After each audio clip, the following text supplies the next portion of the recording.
そのピュアな気持ちでこの大地に降り立とう。アナスタシアで地球とつながる。こんにちは。アナスタシア響き渡るシベリア杉シリーズを読んで一族の土地整備中のたかしです。今日はなんとシベリア杉の種が手に入りましたので実際に植えてみようと思います。アナスタシアの本の中に一族の木というお話が出てくるんですけども、実際にその一族の土地を整備していく時の一番最初のこの愛の空間の始まりの一点、そこに一族の木として木を植えようというお話が出てくるんです。はい。で、僕もそれを読んですごく素敵だなと思って実際に2年ぐらい前から2回一族の木の種を植えてみてます。木の種類なんですけど、僕が実際に植えてみたのはレバノン杉とヒマラヤ杉とそれから菩提樹とそれから自分家の庭に生えているヒノキの種を植えてみました。今のところまだ芽は出てきてません。いろいろ調べてみたんですけど、やっぱり樹木の種は野菜の種とは違ってちょっと勝手が違って難しいなっていうイメージです。樹木の種は品種によって冬眠状態がすごく長い種があったり、数年経ってから発芽する種があったりするみたいです。で、一応鉢に種を植えて、今もまだ置いてあるんですけど、まだ種は出てきてませんね。はい。この一族の木なんですけど、このアナスタシアという本の中にタイトルにもあるようにリンギングシダ、響き渡るシベリア杉、シベリア杉のお話がたくさん出てくるので、本を読んでるとやっぱり持ち手に入るんだったらシベリア杉を植えてみたいなっていう思いは、すごくありました。で、今回、シベリア杉の種いただきましたんで、せっかくなんで植えてみようと思います。種なんですけど、こういう感じですね。はい、結構、大きいなっていうイメージです。杉とかヒノキの種よりはもうだいぶ大きいですし、普通に落ちてる松ぼっくりとかの種よりも明らかに大きいですね。はい。これがシベリア杉の種です。はい。で、いろいろ調べてみて、今回はもうすでに、こういう風にして、水に2日間つけてあります。水に2日間つけて、この沈んだ種を植えると、発芽しやすいっていうのが、書いてありました。種の植え方なんですけど、アナスタシア農法っていう名前でも、ちょっと有名になってるぐらい、アナスタシアの本の中に、アナスタシア独自の種の方法が書いてあります。で、実際の本の箇所をちょっと読んでみようと思います。アナスタシアの一巻の中の、アナスタシアのアドバイスからという章の中に種の植え方が実際書いてあります。では読んでみようと思います。まく前の種をいくつか口に入れ、舌の下に少なくとも9分は置いておく。次にそれを口から出して両手のひらに包んで約30秒間持ったまま、その種を植える地面の上に裸足で立つ。両手のひらをそのまま開いて、そこにある種をゆっくりと注意しながら口のところに持っていき、種に向かって肺から息をそっと吹きかける。あなたの息で温められたその小さな種は、あなたの体の中にあるものすべてを知る。その後、種を乗せた両手のひらをそのまま開いて空に向け、30秒間種を天体に見せるようにする。その瞬間、種は発芽の時期を決める。そしてすべての惑星がそれを手助けする。あなたのために全惑星が新芽が必要とする光を天から降り注ぐ。という風に種の巻き方書いてあります。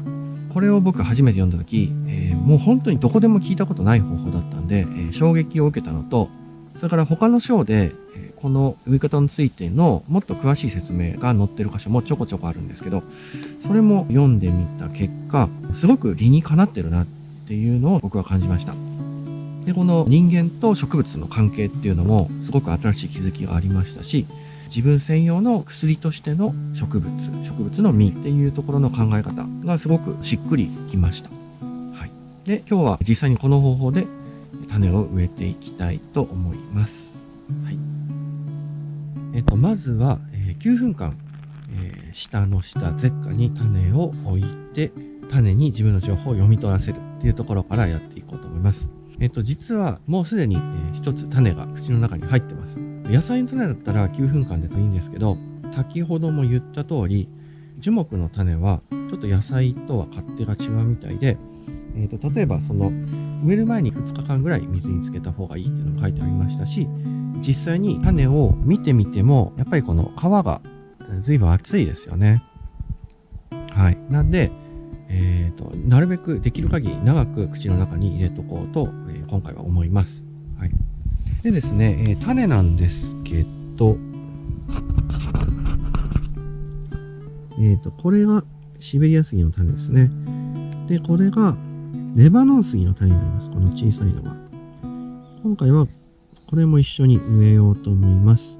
アナスタシアの本によると、1種類の種について1回この作業を行うだけで大丈夫というふうに書いてあります。なんで、それぞれやっていってみようかなと思ってます。で、この2日間実際に水につけてあって沈んだこのシベリア杉の種と、それから水につけてないマスタードの種を、両方口の中に入れて、どっちも植えてみようかなと今回思ってます。じゃあ実際に口に入れます。今回は、この鉢の中に植えていこうと思ってるんですけど、まずはこの鉢の準備をしていこうと思います。野菜の種の時は、僕は口に種を入れてから植える場所の整備をします。その間に9分ぐらい経つかなって感じですね。で、今回は鉢に植えるんで、鉢の中を植える準備をしていこうと思います。その間に9分ぐらい経つかなっていう感じです。はい。まずは、鉢の穴が開いてますんで、ここに枯れた木の枝を取って、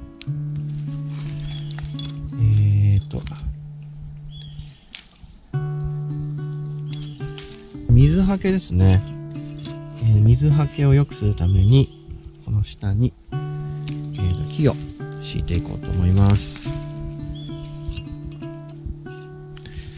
結構なんかアナスタシアを読んでると、あんまりこの金属を使わない方がいいみたいなニュアンスの文章がたくさん出てくるんで、なるべくスコップとかハサミとか、金属は使わないようにやった方がいいのかなというイメージです。このぐらいでいいですかね。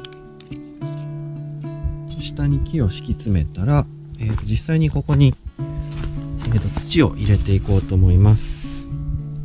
これもですね、ちょっと木を使ってやっていってみようと思います。結構ね、掘るのが、やっ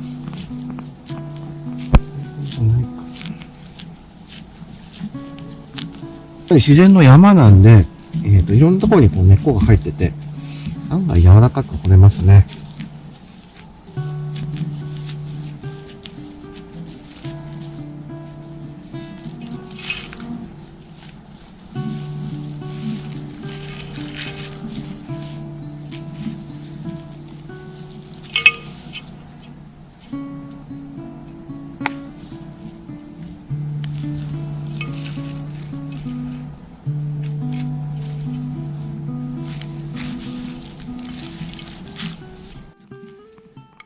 植える準備ができました。そしたら植えていこうと思います。まずは裸足になりまして、鉢の準備をしている間に、9分間経ったんで、種をまず手のひらに出します。僕はこの時に他の種も一緒に混ぜちゃいますね。僕はこの時。はい、こういう感じで。で、裸足で大地に立って深呼吸して自分の息を種に吹きかけます。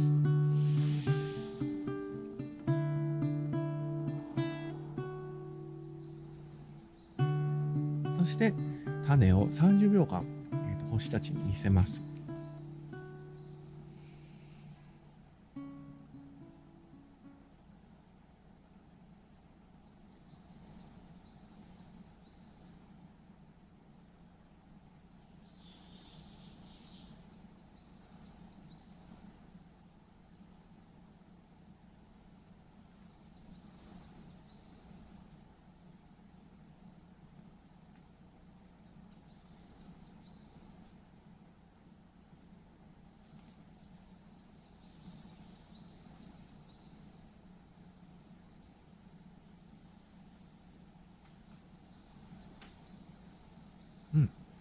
30秒経ったと思います。そしたら実際に、植えていこうと思います。種を植えるための穴を開けていくんですけど、ここでもやっぱり鉄製のスコップ、移植ベラなどは使わずに、自分の手を使って穴を開けていくのがいいと思います。あんまり深くするとちょっとあれなので、浅い目でいってみようと思います。でですね、シベリアスキの場合、尖ったところを下っていう記述が確かあったと思うんで、尖っているところを下にして植えてみようと思います。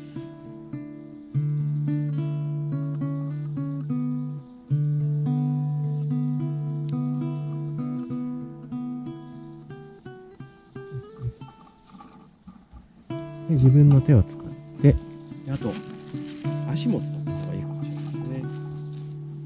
足でちょっと踏み固めて、この自分の、手とか足とかですね、特に足なんかね、デトックスで足からよく毒素が出るとか、足を洗ってデトックスする健康法なんかあったりしますけど、自分の手足を使って実際に土を触って踏み固めることによって、よりこの自分の情報が種に伝わるっていう仕組みになってるんだと思います。はい。で、一応この自然の腐葉土がたくさんあるんで、これを使って黄土をしていきたいと思います。カバーリングですね。実際のこの自然の状態になるべく近づけたいと思います。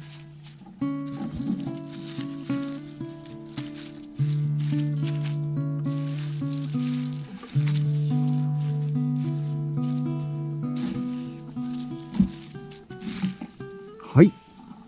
これで OK です。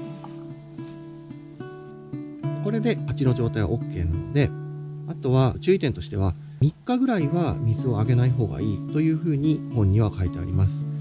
これの理由ですけど、せっかく自分の口の中とかで得たその人の情報ですね。それが水によって洗い流されてしまって薄くなってしまわないようにということらしいです。はい。3日経ったらなるべく土をずっと湿った状態に保った方がいいみたいなんで、定期的に土の状態を見ながら水やりをしていこうと思います。はい。いや出てきてほしいですね。一族の木。はい、楽しみです。また芽が出てきたりしたら、結果報告でどんどん動画に上げていこうと思います。皆さんもぜひ、一族の木植えてみてください。ご視聴ありがとうございました。